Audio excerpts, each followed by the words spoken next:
My name is Robert Hale. I was 64 years old, standing outside the doors of the Ashbourne Manor Reception Hall in Columbus, Ohio, with my daughter's hand shaking on my arm. The string quartet was 3 bars into the processional, and Emily, in a wedding dress her mother never got to see, leaned close to my ear and whispered, "Dad, please don't leave." I thought she meant after the ceremony. I thought she meant don't leave the reception early. Don't go sit in the car like I'd done at her cousin's wedding 2 years back when the crowds got to be too much for me. That's what I thought for about 4 seconds. Then I followed her eyes toward the entrance, past the rows of folding chairs and white orchids, and I saw a woman standing in the doorway who I had never met in my life. She wasn't smiling. She was holding a manila folder against her chest like it was the only thing keeping her upright, and she was staring directly at the groom. I'll get to her. But first you need to understand who I was, because that's the only way any of what happened next will make sense. I spent 31 years as a forensic accountant for Cardinal Trust Bank, the last 14 of them running internal fraud investigations for their commercial lending division. I've sat across the table from men who embezzled 7 figures from their own family businesses and smiled about it the whole time. I know what a forged signature looks like under a loupe. I know what a shell vendor looks like on a general ledger. It was my job for 3 decades to notice the one number that didn't belong. I retired 4 years ago, right around the time my wife Linda was diagnosed with pancreatic cancer. She fought for 18 months. I buried her on a Tuesday in April, and after that, something in me slowed down. 6 months later, my own doctor sat me down and told me I had the early markers of Parkinson's. Nothing dramatic yet, a tremor in my left hand some mornings, a little more fatigue than there should be, but enough that I started handing things off. Enough that when my daughter's fiancé offered to take some of the operational weight off my shoulders at the family company, I said yes without asking half the questions I would have asked 10 years earlier. The company was Hale Precision Tools. My father, Walter Hale, started it in a rented garage in Dayton in 1968, machining custom parts for the auto industry. By the time it landed in my hands, it employed 41 people and was doing just over $11 million a year in revenue, with a conservative valuation north of $4 million in hard assets alone. Emily, 29, sharp as anything, had been vice president of operations for 3 years. She was supposed to inherit it outright. That was always the plan. Then, 8 months before the wedding, Emily brought home a man named Derek Voss. Derek was 34, good-looking in that catalog model way, with a resume that included 2 years at a private equity firm in Chicago and a business degree from a school I'd never quite heard of.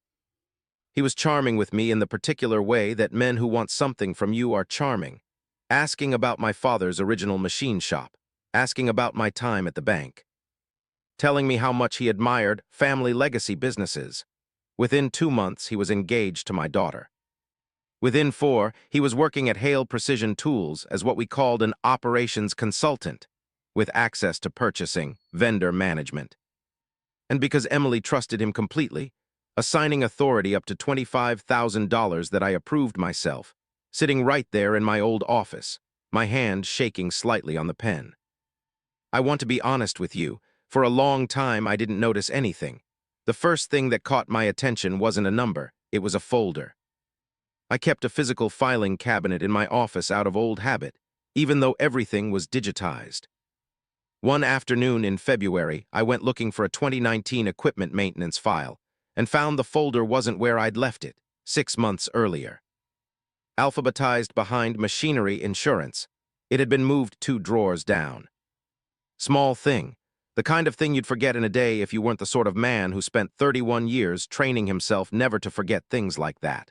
So I looked closer. And once I started looking, I couldn't stop. The first real thread was a vendor called Meridian Fabrication Partners, LLC, based out of an address in Zanesville that, when I drove past it myself on a Saturday morning, turned out to be a self-storage facility. Meridian had been invoicing us, on average, $18,750 a month for precision tooling maintenance contracts since the previous September. I pulled the incorporation records myself, a habit from the old days. and found Meridian Fabrication Partners, LLC, had been registered 4 days before its first invoice to us. By a registered agent service in Delaware with a single listed officer, a name I didn't recognize, Sandra R. Voss, same last name as Derek. I told myself it could be a coincidence. I have never in my life actually believed that, but I told myself that anyway, because the alternative meant something about my daughter's fiancé that I wasn't ready to sit with yet. Then came the equipment loan. In late March, going through a stack of documents Emily had asked me to review, I found a financing agreement with Heartland Industrial Capital for a $340,000 loan against 2 CNC machining centers we already owned outright. My signature was on it, dated 6 weeks earlier. I had never seen that document in my life. I want you to understand what it feels like to look at your own signature and know with total certainty that your hand never made it.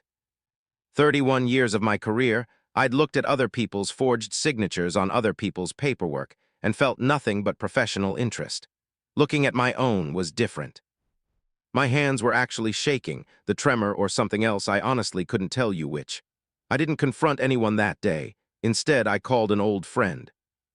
Frank Delgado and I had worked dozens of joint bank fraud cases together back when he was still with the FBI's Financial Crimes Unit out of the Cincinnati field office. He'd been retired almost as long as I had, spent his days fishing and apparently still answering calls from panicked old colleagues. "Bob," he said after I laid it out for him over coffee at a diner off Route 33, "you know as well as I do what this looks like. Say it anyway. Shell vendor skimming operational cash. Forged loan against clean collateral, probably to extract cash before anyone notices the shell vendor pattern. And I'd bet money this Sandra Voss isn't a business partner." He tapped the folder I'd brought him. "Sandra Voss is somebody's ex or somebody's sister or somebody's wife." That last word sat there between us longer than I liked. "Don't confront him," Frank said. "Not yet. The second he knows you're onto him, he moves money, he destroys records. And worse, you've got a wedding in 4 months, and a daughter who is going to defend him with everything in her if she thinks you're accusing him without proof. You build the file first, quiet, complete, then you move." So that's what we did. For the next 3 months I became, once again, the man I used to be at Cardinal Trust, patient, procedural, quiet. I let Derek believe everything was fine. I asked him about wedding planning at Sunday dinners. I let him talk about honeymoon flights to Portugal. And underneath the table, Frank and I built a file. Bank records pulled through a subpoena Frank helped me route through a private forensic firm.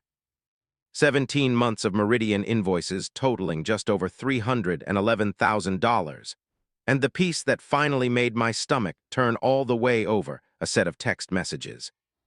Obtained legally through discovery, once Frank connected us with an attorney named Priya Anand.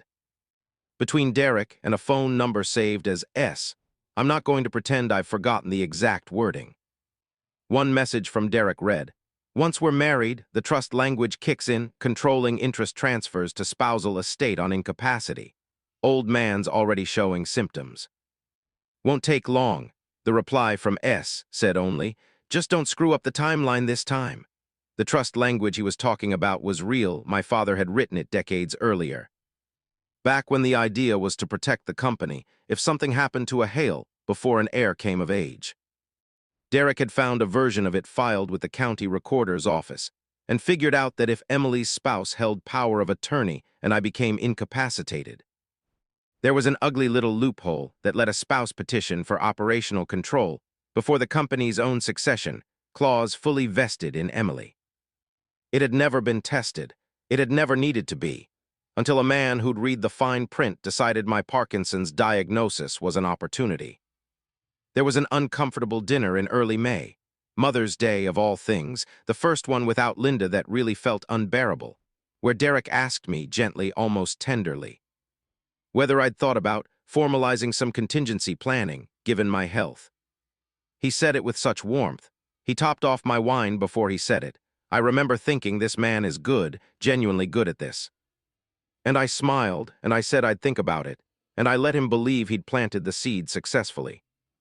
By the time June came around, Frank, Priya, and I had a complete file. The shell vendor, the forged loan, the incorporation records tying Sandra Voss to Derek. And something Priya's investigator turned up only 9 days before the wedding. County marriage records from Cook County, Illinois, showing that Derek Voss had married a Sandra Reyes Voss 6 years earlier, and that no divorce had ever been filed.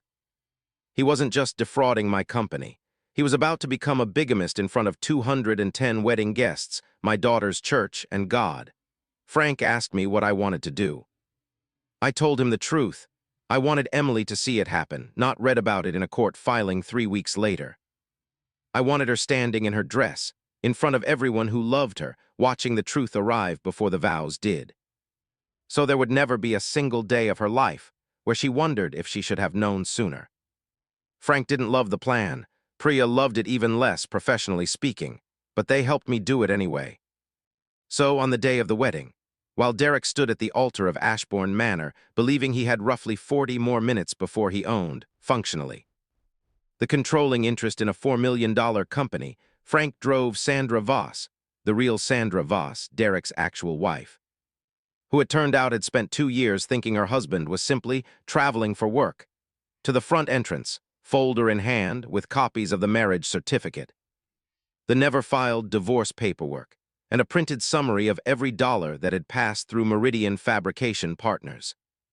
That's who Emily saw over my shoulder. That's who she meant when she grabbed my arm and whispered, "Dad, please don't leave." Because in that half-second, before she understood any of it, all she knew was that something was wrong. And the only person in the world she trusted enough to hold onto was me. I didn't leave. I walked her the rest of the way down the aisle myself, and when we reached the front, I didn't hand her off to the officiant.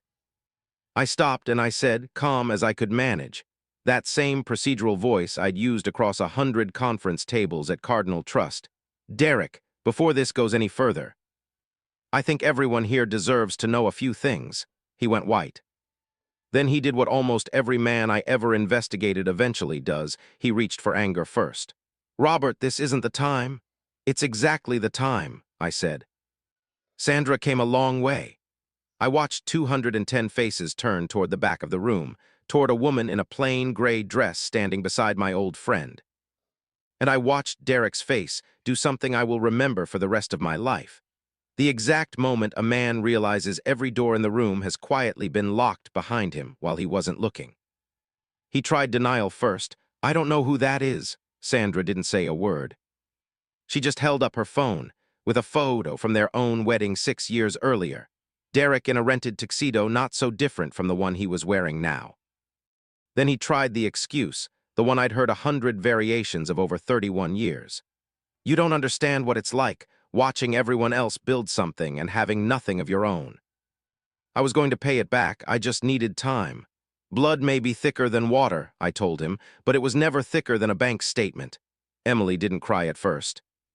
She just stood there in her mother's veil, looking at the man she'd planned a life with, and then she looked at me, and she nodded once. Like she already understood everything I hadn't had the chance to say to her yet.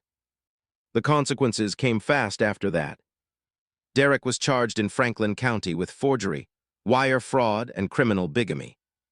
He pled to a reduced set of charges 11 months later, and was ordered to pay $280,000 in restitution, most of which he's still paying off in installments to this day. Sandra, it turned out, was as much a victim as anyone in that hall, and to my genuine surprise, she and Emily exchanged a handful of emails afterward. 2 women comparing notes on a man who'd made fools of them both, in a way that helped each of them heal faster than either expected. Emily took over full operational control of Hale Precision Tools 18 months later, once the succession clause vested clean and clear, no loopholes left for anyone to find. She rewrote that old trust language herself, with Priya's help, closing the exact gap Derek had tried to walk through.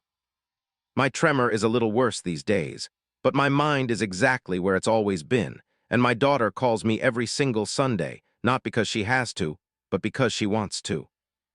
People ask me sometimes if I regret the way I handled it, letting it play out in front of everyone instead of quietly pulling Emily aside the week before. I don't.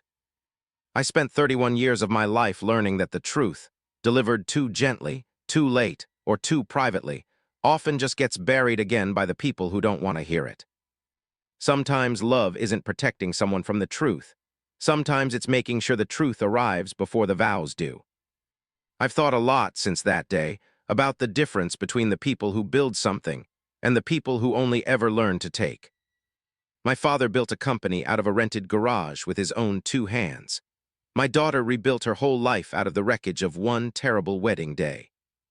And I've come to believe that's the only inheritance that ever really matters, not the company, not the money, but knowing exactly which kind of person you're going to be when everything is on the line. Trust is a gift you give once, freely.